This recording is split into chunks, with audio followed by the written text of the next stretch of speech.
Hi, welcome to the podcast. I was going to say welcome back. This is my third time recording the first episode of your favorite podcast, this podcast, hosted by me, Noam Senikov, somebody who isn't really qualified to do much officially, but feels pretty qualified to talk for a long time uninterrupted, because whenever I do, I get pretty good feedback, which I feel like when most people talk uninterrupted, they don't get really good feedback. I know when I hear people talk for a long period of time uninterrupted, I don't really love it. But I really like podcasts for some reason. I was going to do this with a friend. I know that made no sense, but I was going to do this with a friend of mine, or a few friends of mine, and I kind of decided that it'd be easier just logistically to do it by myself. I think organizing things with the group of friends that I have is tough. Staying on schedule is tough. It's tough for me by myself, so having to do it with a bunch of other people that have essentially completely different schedules than me, most of them, would be pretty tricky. And then also just deciding on like creative direction, like branding and theme and topics of discussion, even though me and my friends talk about, the same stuff. Obviously, they're my friends and they're who I talk to the most. I feel like deciding the direction for the show would just be easier by myself because I'm so undecisive as it is. Having another person who may or may not be as decisive as me help with the decision making would probably just slow things down. And so that's why I'm doing this podcast by myself. The only worry I have about doing the show by myself is that I'll run out of ideas. I know that's what everybody's thinking. Like, well, what are you going to talk about? Well, I'm going to get to that. What's the topic of the show going to be? I'm going to get to that. You might not like the answer, but I'm going to get to that. Yeah. Who am I? I'm a 22, almost 23-year-old Russian guy living in Toronto who is extremely proud of the career he's got going. I'll introduce that later on too. It's not in podcasting and it's not in any kind of, well, it is in media, but not creating my own media, just like in the media advertising space. Incredibly proud of my group of friends and looking forward to the show being a fun, maybe therapeutic outlet for me to just kind of spill all of my thoughts. Fun fact, weird fact, I talk a lot to myself already. My friends would know this, my mom knows this. I can literally monologue to myself for sometimes 5 to 10 minutes, just about something I heard on the news or something I heard in a YouTube video. Somebody will just bring up a topic and I'll think to myself, you know what, I should explain this better, or you know what, here's my thoughts on that. And instead of writing it down or, calling up a friend to talk, or I don't know what else I would do, but I just literally look at anything. I don't really put thought into what I look at, but I look at anything and I just start going off about what I think about the topic, about what I think is wrong with the topic, what I think is good about the topic, what I think can be changed, how I think it's explained to people incorrectly or correctly, all these different facets of that topic, uninterrupted for 5 minutes, and then I literally sit back in my chair and I go, holy fuck, who was I even talking? I was talking to nobody, but it really helps me get through my thoughts. I think by explaining my thoughts to somebody, an imaginary audience, which is what it feels like I'm talking to now, I really get my thoughts a lot more clearly communicated to whoever's listening, but also back to me, because whenever I have thoughts that are just in my head, I kind of get all jumbled and confused and don't really know where to end them off. But if I talk to somebody else or to an imaginary somebody else, I feel like I'm forced to, rather, explain my own rationale, and I don't just think things because whatever, or I'm too lazy, or I don't give a shit, or who cares about that anyway. I feel like I have to explain something, because if whoever's listening to me doesn't get it by the end of the explanation, then I haven't accomplished the mission. I've done a bad job of explaining, and therefore don't have an answer to the problem myself. Anyway, that might just be me. I assume that's not a common thing to do, but it is for me. It happens pretty much daily. And I'm going to talk about what the show is going to be about. You kind of just witnessed it. I'm going to pick some topics and off the cuff them. That seems to be what I'm good at, seems to be what I like to do, and that's kind of what the show's about. the things I like to do and the things I've experienced and the things I like to learn about.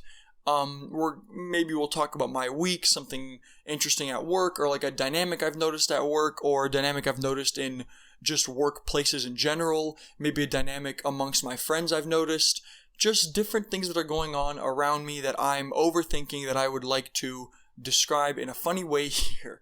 I know none of it's really been comedic yet. Hopefully it is. I don't know how funny everything's going to be. But we're working on it. This episode is also mostly just to decide on the format, decide on my setup. As you can see, it's very, very ghetto. Actually, you can't see, but I can see. It's very, very ghetto. The lighting from this side is completely uneven from the lighting on this side. Also, the volume might be way off at different points because I'm bringing the mic farther away from my face and closer to my face, so I'm sorry about that. I'm working on it. And that's what the point of this is I've never made my own content. I've never shared my thoughts with the world, but I think I've got some pretty interesting ones, and I'm going to find an effective way to share them, and an effective way that's also got some quality to how it looks a little bit. We'll see. That's what this is all about. This is kind of a big learning experience for me, and we'll see what comes of it. Some more about me is that if you're talking about, like, because I'm in Toronto, you might think, like, well, what school did you go to, or what are you studying, or what are you up to? So back to that question earlier, I guess what I do right now is I work in something called programmatic media. What that is the easiest way for me to explain it is that companies that are always selling your data that you hear about in the news, but you don't really know who these companies are, and you just assume it's every app that you ever download, and you know it's Facebook, but like how much of their data are they selling, and how personal is it, why is it like important to sell my information, like who am I, but also is it like really personal information that I should be worried? Whatever, maybe I'll explain those eventually, but that's what I work in. I work in an industry of advertising that leverages that data that's being sold and then helps our clients advertise with that data. So we work with companies, like credit card companies, or just like data collecting companies that like have their software in other softwares that like collect and organize and host the data that then we use to target our clients' ads to. The company I work for is, I'm actually not going to name it because who knows what this podcast will turn into, and maybe that company won't want to associate with the podcast. I hope that doesn't come of this show, but you never know. You're right. I'm just not going to name the company, but they're a really sick company. I really like working with the people there. I'm not just sucking their dicks right now. I really do enjoy this company.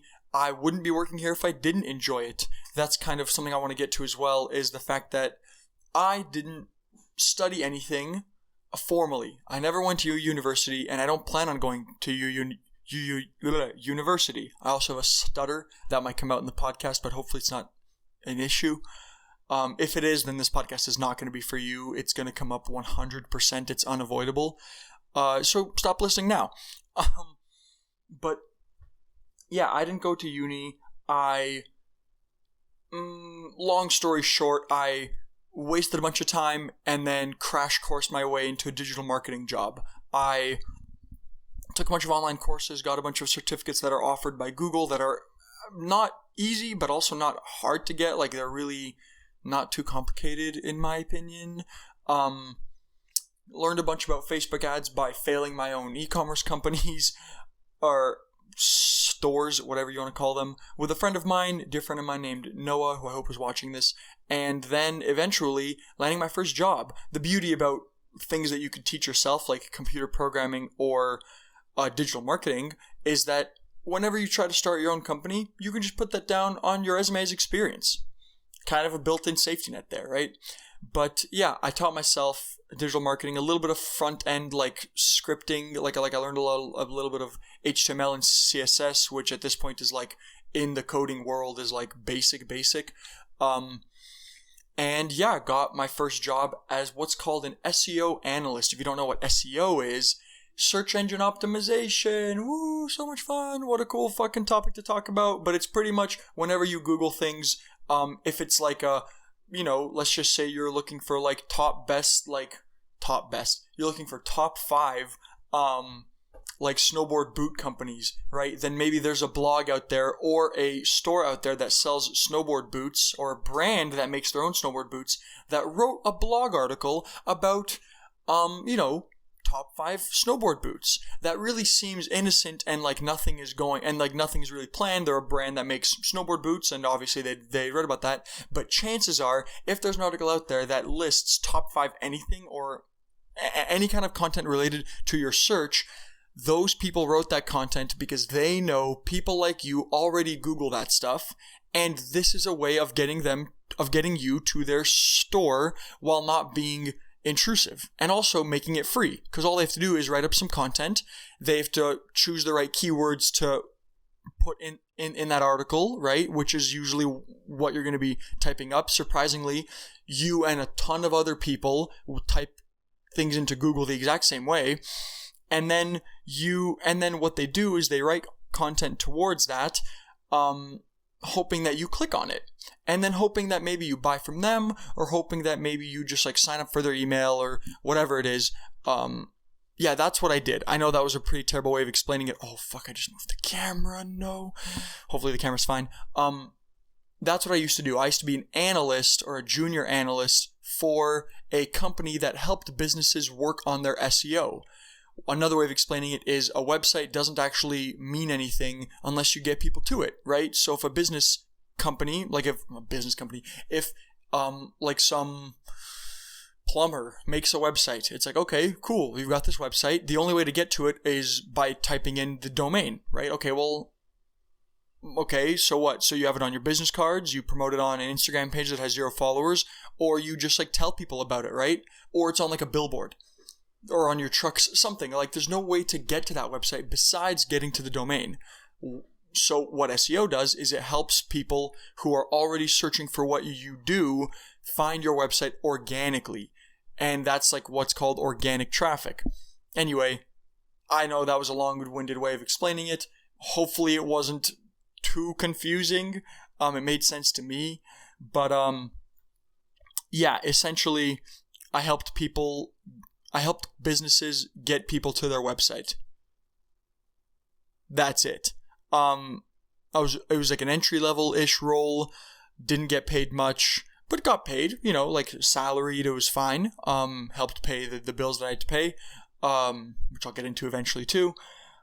Yeah, and that I did that for about 1.5 years, and then eventually wanted to leave because the CEO of that company, I didn't think I was being treated fairly, and, not very many people at the company who knew my situation thought I was being treated fairly either.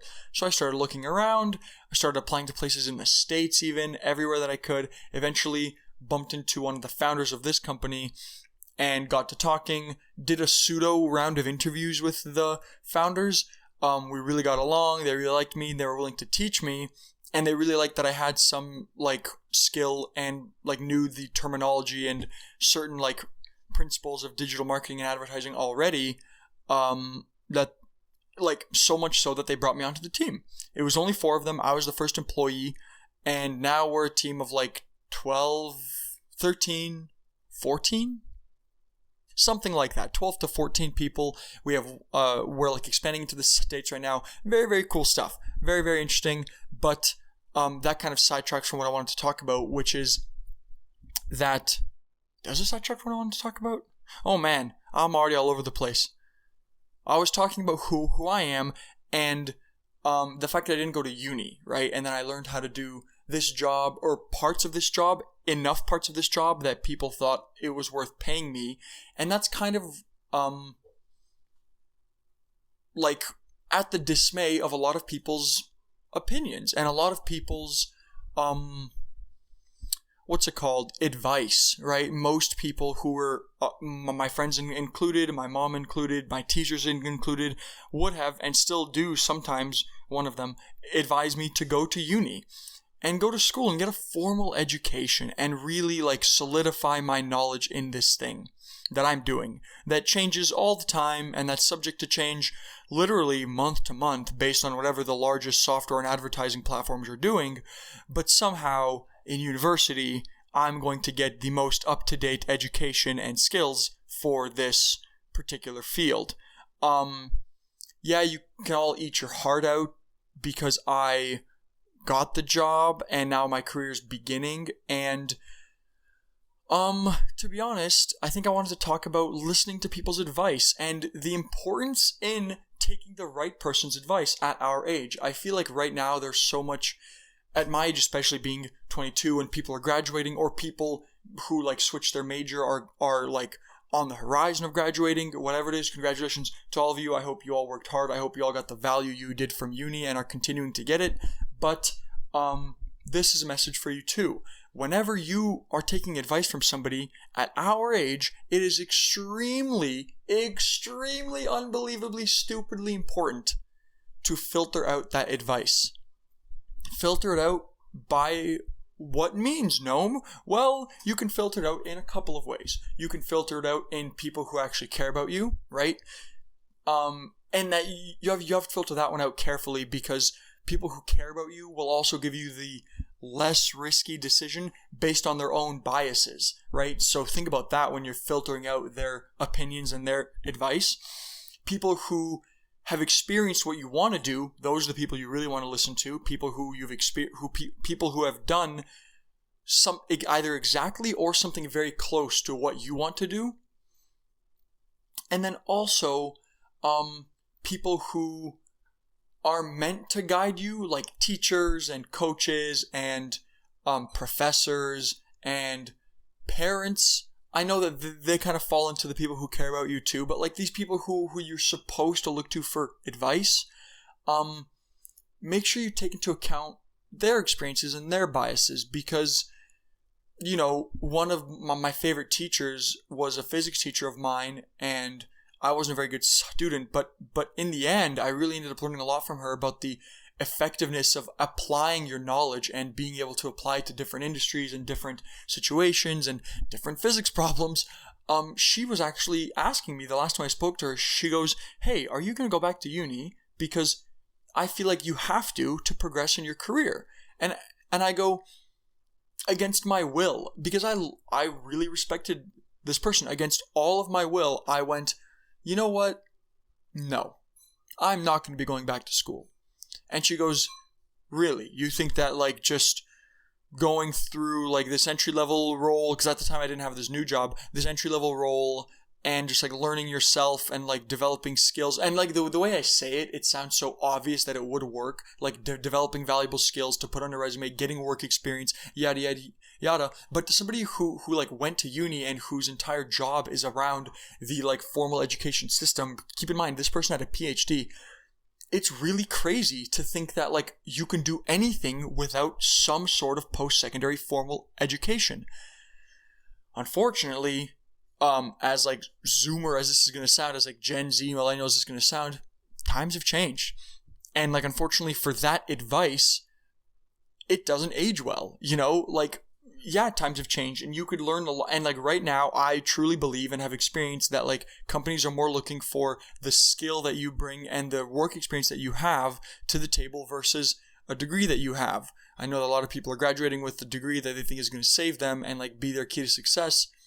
But I would say be very cautious in relying on that. I'd say try to develop your own work experience and then listen to the people's advice who have done what you want to do or done something similar, very like as similar as possible to what you want to do. Because the reality is that like, let's play the odds game, I guess, because everyone likes to say, well, what are the odds? What are the odds? What are the odds? Sure, my odds, and we're going to do like a very simple odds game here, but like my odds of success aren't that great because I only have work experience, right? And I'm applying against people who might have work experience, also might have degrees. I don't have a degree. I only know that much.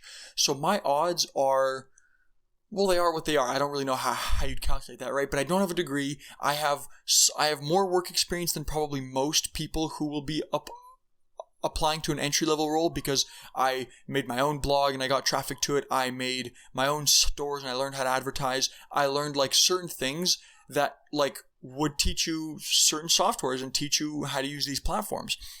And then I also made these websites myself, partially, right? So I know the front-end design side of it a little bit. As long as I can prove I know, that's like my best bet. That's my best sell.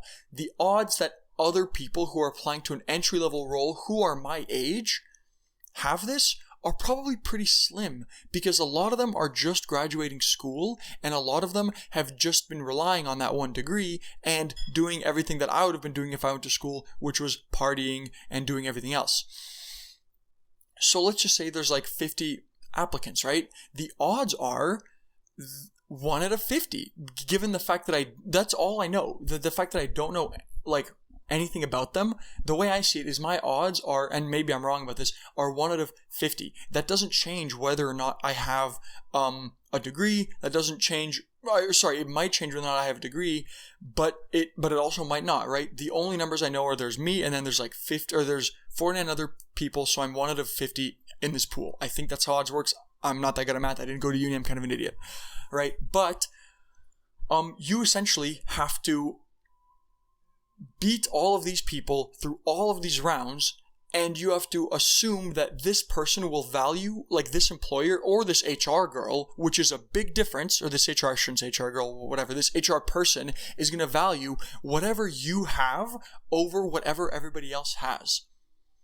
And when I think about because I knew pretty early on I didn't want to apply to corporate places. I wanted to apply like to smaller companies who had like, you know, like a bright future, at least from like what I thought.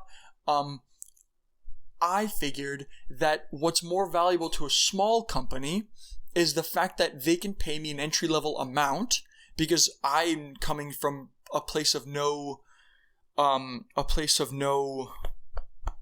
what am I trying to say? I'm coming from a place of no entitlement.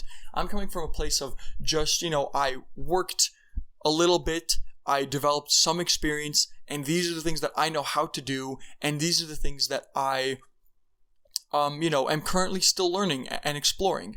And because the field of digital marketing is always changing and like there's always something new, essentially always something new to explore anyway, that kind of attitude already, I think, would appear valuable to a small business owner who's just, you know, expanding their staff by like one person per month, or, you know what I mean? Like they're like slowly expanding because they're small and they need money and all of these things. Now, the person with the degree with no work experience, they have a degree, let's say in digital marketing, not that common. Usually I was up against like people with like MBAs, but it's like, I don't know how you think an MBA is useful anyway, but anyway, they have a degree in something that is relevant to the job, but they've never made a website. They've never advertised. They've never worked with a team of people who do this. They just know the concepts and the overarching theory behind like what SEO is. So they know pretty much what I explained to you, right? They don't know how to use the tools that do the analysis. They don't know how to actually judge the analysis. They don't know how to then implement the results from the analysis into a website, like with their actual hands, with their actual keyboard and mouse. Like they've never done that. They don't know how to use the interfaces. So all of these things are pretty damn important in a technical role like that.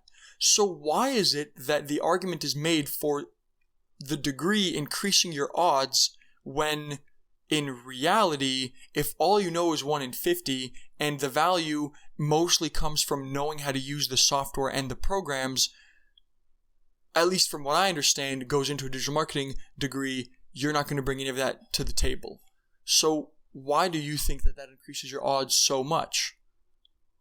Well, probably because somebody told you, or probably because you thought that by not going to uni, you'd be looked down upon. And that's something that I had to deal with too. I had to deal with the fact that people would think that I'm an idiot for not going to uni, or that I couldn't get in, which is arguably true, because I was not a good student. But also then, when you sign up to uni, and when you go to uni, let's talk about odds here. Let's talk about the fact that to even succeed at uni, you have to work hard. In the format of school, which is something I had a very hard time doing, you have to have fun and make the most of it, but also succeed at really, really challenging and really sometimes monotonous and sometimes completely irrelevant fucking courses. Like in computer science, why do you, like, I know people have taken like really advanced math courses. Like, why?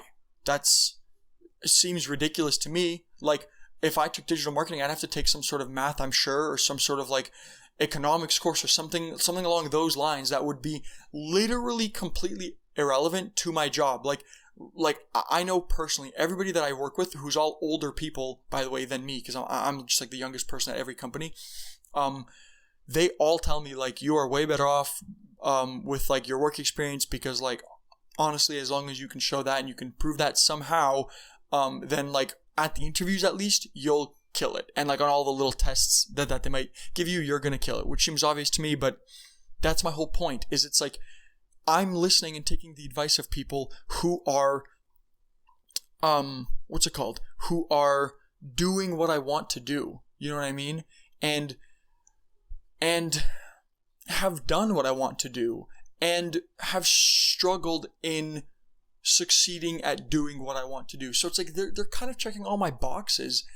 And the beauty of that, the only thing that I like have to thank my mom for, is that she realized that early on too. I told her about all the opportunities I had in digital marketing, about how people learn themselves and they take online courses, and it's much cheaper than uni. It's like it's like $150 a month for like this course that essentially teaches you, like seemingly teaches you everything that you need to know. And then it gives you and this course will then also link to all the courses that Google offers that I can like get certifications in that legitimize my knowledge a little bit more. She kind of quickly realized that she had never done this and therefore wouldn't be able to offer much guidance. She doesn't know anything, if anything, she doesn't know much, I should say, about digital advertising and like software and anything like that. She was an Olympic swimmer and she knows fitness and she knows how to stay in shape and she knows how to like exercise properly and do all of those things. So if that's ever anything that I want to like learn how to do, I'll come to her. But like, I don't want to learn that stuff, and that's not going to be the stuff that I bring into my career, right? So instead, I just listened to the people and read books by people and sought guidance from people who had actually done what I want to do. And that's the first topic of this episode, and that took about half an hour to discuss. So I'm going to just try to move on to these topics a little bit faster.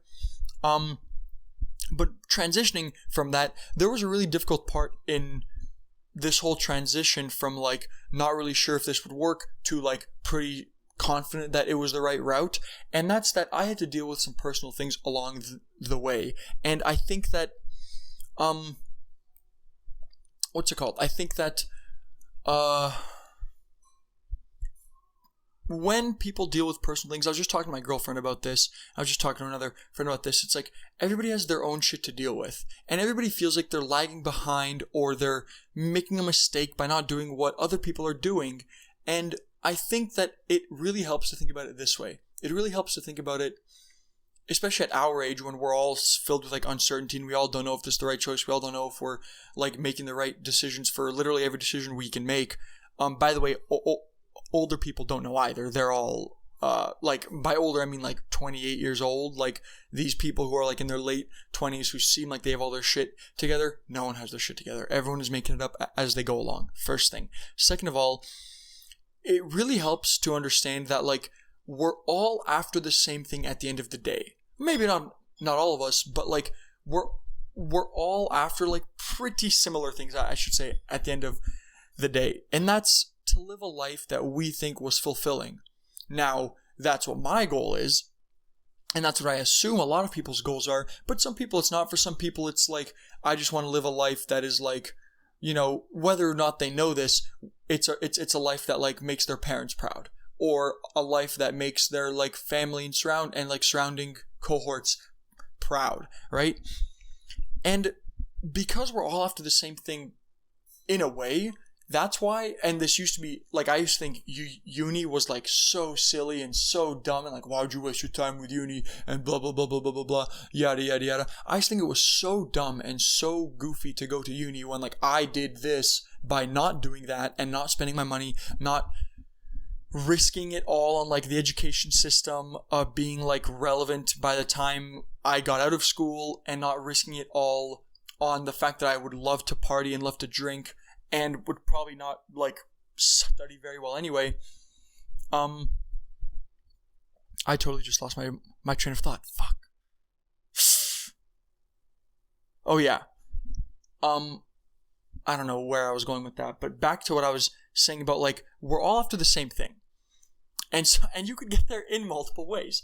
And pretty much the biggest thing is that when you're dealing with personal issues, or when you're dealing with things that seem to derail you, that aren't derailing other people, you can't really worry about it. Not only because it's not a productive thought to have, as in, like, how will worrying about the other outcomes help you achieve any outcome, right? Like, sure, it can help you pivot or whatever, but if you're just crippled there by decision, or you're watching somebody else do things thinking that, like, they're succeeding at their life and you're not succeeding at yours, it's like, well, they're just succeeding by accomplishing other steps along the process, and everyone's steps are in different order.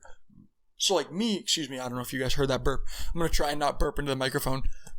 But for me, I had to deal with some very deep, very personal issues to me that came from my upbringing, and came from my belief in myself, and came from, and came from, wait, what, a friend of mine is calling me, came from all these, like, preconceived parts of my life that eventually kind of got shattered because I was like, holy crap, I don't really know what I want to do. I don't think that what I was doing made sense. I didn't think, and then that became this whole issue of, like, a sense of self, and, like, well, if like all of these preconceived thoughts weren't true, then what about all my other preconceived thoughts? Like, the fact that my friend group to me was, like, the most special friend group in the world, and that they were, like, the best, and all these different things. Yeah, I had to deal with some personal stuff. And lately, I've been talking to a lot of people that have been dealing with personal stuff, telling me that, well, they're kind of seeing, like, all these other people succeed and do things that they want to do while they're here dealing with their personal issues. And my advice to them was, you're all after the same thing. We're all after the same thing, which is happiness, maybe peace of mind, maybe, like, you know what I mean? Like, groups of people are after similar things. The issue is that everybody's taking a different step on their journey. So me and a friend of mine, let's say, want to go into digital marketing or computer software, whatever it is. Let's just say it's computer software, because I don't know much about the digital marketing degree, but I know people who have taken the CS degrees. Let's just compare them. Say I wanted to go into computer software, right? Instead of going to uni, spending 4 years doing that, I decided to spend 1 year and a half and some change, let's say, learning computer science myself through online courses, through just practice, through, like, different people I met in real life, by attending hackathons, whatever it is. I learned some level of relevant languages that are in the realm of what I want to do. He's doing effectively the same thing, but he's doing it with the framework of uni, right? So he's being taught by a professor with assignments that have deadlines, with like a grading system that he's used to, that he's comfortable with. At the end of the day, I'm not missing out on not going to uni, because our goal is very similar. We're just taking different steps to achieve it, and he's not missing out by working an entry-level job at like 20 years old. You know, he's not missing out by going to uni while I'm working an entry-level job at 20 years old, because we're both learning to get to the same spot. We're just taking different steps. And if I have an emotional breakdown along the way and he doesn't, who knows? Maybe his is coming. Maybe theirs is on the way, right? And even if it's not, who cares? He had his own struggles to deal with that I don't know about, because not everybody shares everything, right? People only give you some of the information anyway. And then from what you observe, you only see some of the information. So my point is, you shouldn't care too much about what other people are doing, because they're all after the same thing you are. you're all just taking different steps. And me too. We're all just taking different steps to achieve a at the end of the day, very similar goal. Whatever those steps are will be different for everybody. But as long as you get through what you need to get through. For me, that was a very emotional 6-week period a couple of years ago. 6 weeks doesn't seem like a long time, but living through it felt like hell, where I didn't really know what I wanted to do. I didn't know if any of the decisions I was making made sense, and I didn't know if anybody that I loved me back. Essentially, that's what it was. While all my friends were just progressing in uni, while people my age were progressing in their careers or doing whatever they were doing, I was going through this period. But that period, because I got through it, ended up releasing this huge chunk of worry and huge chunk of my life that would have just been resting on my shoulders off of my shoulders. And it just let me comfortably progress with what I was doing, frictionless. Once I made it to the other end, and hopefully everybody makes it to the other end of their struggles, but once I made it to the other end of this, I was home free. I was like, okay, great. Now I can fucking attack my problems. Now I can do whatever the hell I wanted to do from the beginning because I dealt with this. I had the necessary conversations. I confronted the necessary problems, confronted the necessary people, right? And it didn't matter what everybody else was doing because at the end of the day, we're all after the same thing anyway. And it's and then worrying about what they were doing wouldn't have helped me solve my problem anyway, because this problem of mine wouldn't have gone away regardless of their problem, right? I would have still had to deal with this. And so I just thought that was something interesting to talk about, something that I wanted to bring up because it's been brought up to my attention a lot by a handful of my friends and a handful of people who, seemingly have their shit together, and it turns out don't have their shit together as much as I thought. Not that I think about it that much anyway, because it's a not productive thing to think about.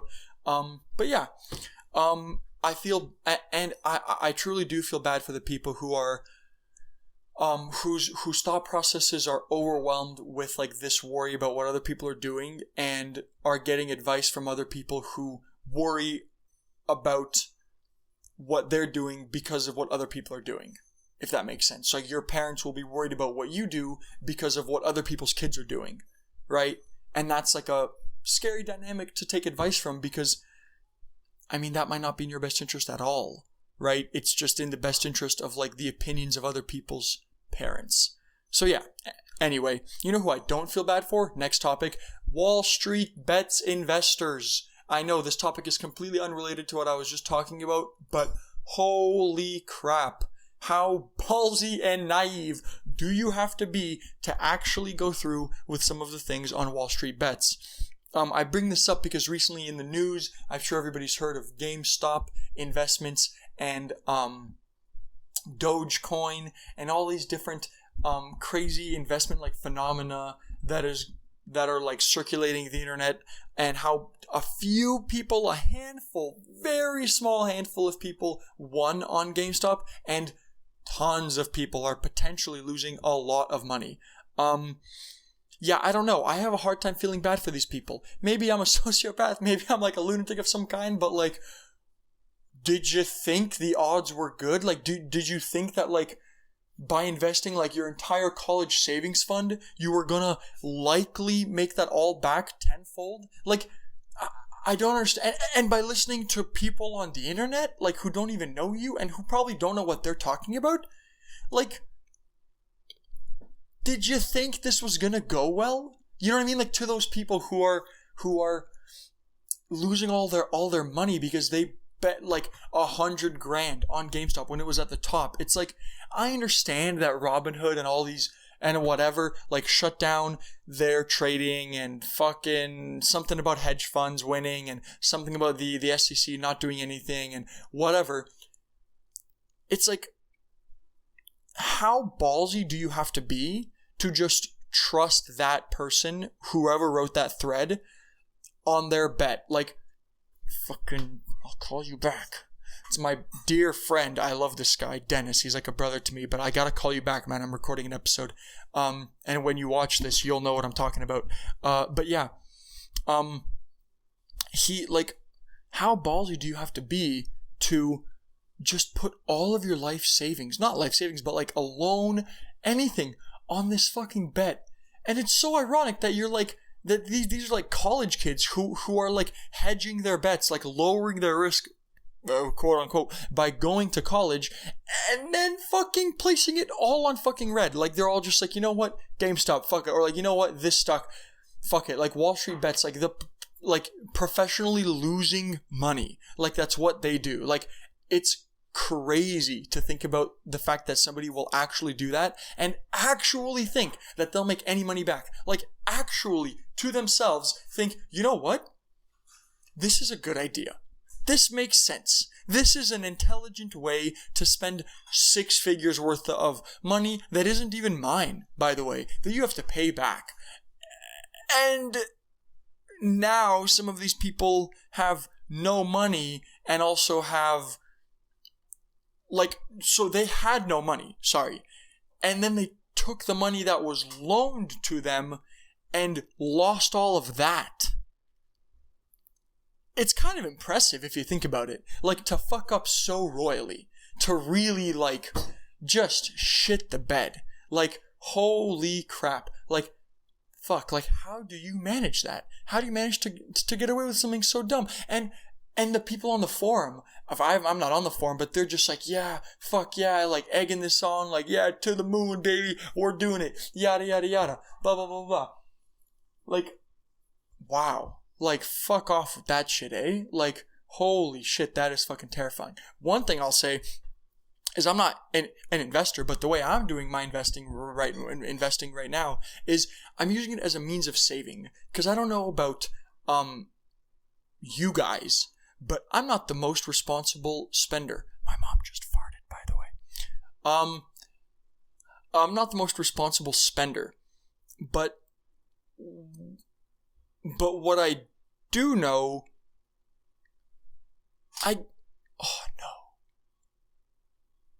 no, shit.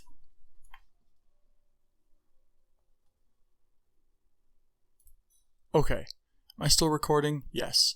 Okay, sorry about that. I know that I was in the middle of going on passionately about Wall Street bets and how lunatic that whole idea is to bet an entire life savings on to something like GameStop, based on the advice of like a forum of a bunch of people who seemingly professionally lose their money. But my video stopped recording, and because this is my first episode, I don't know what to do when that happens. I stopped the whole thing and then tried to kind of restart somehow and then tried to keep it going, but didn't really know how to do that. So now I'm just going to move on to the next topic in an attempt to try to salvage whatever is left of this episode. You know what though? I just need to put an episode out, okay? So don't fucking come for me, okay? I don't give a shit. I need to fucking do this. Topic number 4 is what COVID is doing to me and pretty much what COVID's been doing to all of my friends. Personally, I've taken the approach that COVID and the way that the government is dealing with it is like kind of ridiculous and kind of nonsense. I don't really trust the motives that all the government officials say that they have against it, but I'm not going to get all conspiratorial. I don't really know what the motives are. I just don't think it's like all based in like genuine benefit of just like the common person. Yeah, that's kind of it. One thing I'll say, and relate to me if this is true, is that shit feels way longer.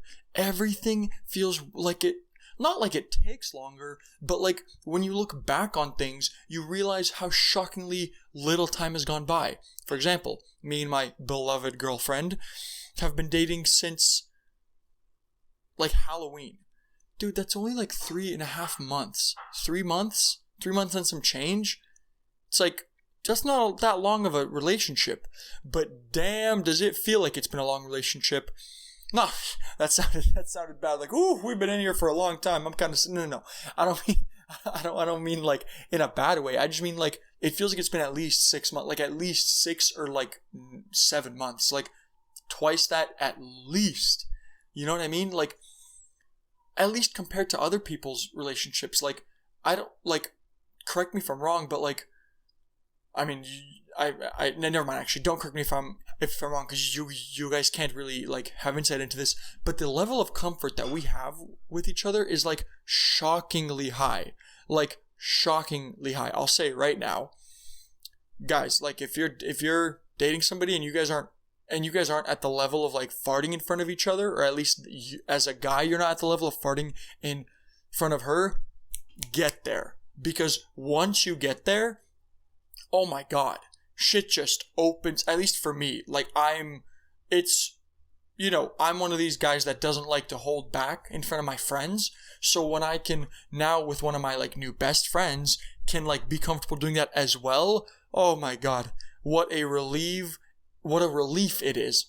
I was going to say what a relief of something. What a relief it is. Holy crap. And it's like so funny to me. Like I'll just try to time them at like the best times. I'm such a child when it comes to like farting in front of people or whatever. I just am so shameless about it. I love it. And that's what I'm saying. Like I've like heard other people say that like, to like some of my friends don't even do that in front of their girlfriends, and they've been dating for like, for literally like twice as long, like 6 or 7 months, and they still don't. But man, is it liberating. Talk about empowerment.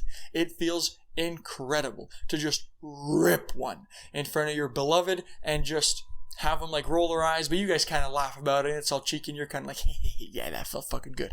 You just fucking, you just feel great. You just feel so comfortable. And like it just feels like we've been together for way longer than we have. That might be because we like live together. We partially live together. Like whenever we do hang out, it's never for like the day and then I go home. Like I'll always go to her place for like 2-3 nights in a row. 1 to 3 nights in a row, which is like half of a week. And then go home after that, and then spend like a couple nights away, and then spend a couple nights together. And so it's like, I think it's just because we spend so much time like together like that from the very beginning. Like that's how the relationship has been the whole time, because we met during COVID. So it's not like we were able to like schedule like a couple hour long dates like here and there. We were like together for, like quite some time, we were together for quite some time in a row from the very beginning. I pretty much only ever spent nights at her place. Like it was, except for like the first date, which was also at her place, we always spent time like overnight. And I think just doing that, you grow so close together like so quickly, that's kind of like, shit just feels way fucking longer. Like the amount of time we've been in COVID, it's kind of crazy because shit feels so long. It's like we've only been in COVID for a year, almost a year. But at the same time, we've already been in COVID for a year. Like, are you fucking kidding? It's going to be March in like 3 weeks. It's going to be less. It's going to be March in almost 2 weeks. That's essentially how long we've been like in, our lives have been entangled in COVID. That's wild. That's unbelievable to think about that. The fact that like it's been that fucking long. I don't know. It blows me away. Like I can't fucking comprehend that shit. It feels like it's been way less, but at the same time, it feels like shit's taking so damn long to like get over with, and I'm fucking sick of it personally. I cannot wait for shit to be opened up. Whatever. That's kind of the whole show. I know this wasn't the best podcast you've ever listened to, very likely. I hope it was bearable though. I hope my train of thought wasn't too scattered. I know it very commonly is. But yeah, that's 50 minutes almost. It's 49 minutes and like 12 seconds right now. Pretty close to an hour. I'm pretty proud of that, honestly. I really thought it was going to be shorter. Maybe it would have been better if it was shorter. I don't know. For anybody of my friends listening to this, please give me feedback. Likely I already can predict what a lot of the feedback is going to be, especially after I watch this back. But if you're listening to this and you're not a personal friend of mine, please give me feedback as well. Instagram, DM me, comment on the YouTube video, whatever it is. Let me know, because I would love it. I'm just trying to get better at this. This is my first time doing something like this. My first time sharing any thoughts and opinions and ideas with anybody besides my very immediately close friends. So, yeah, thank you for listening. I appreciate it. This has been your favorite podcast, and I will catch you in the next episode.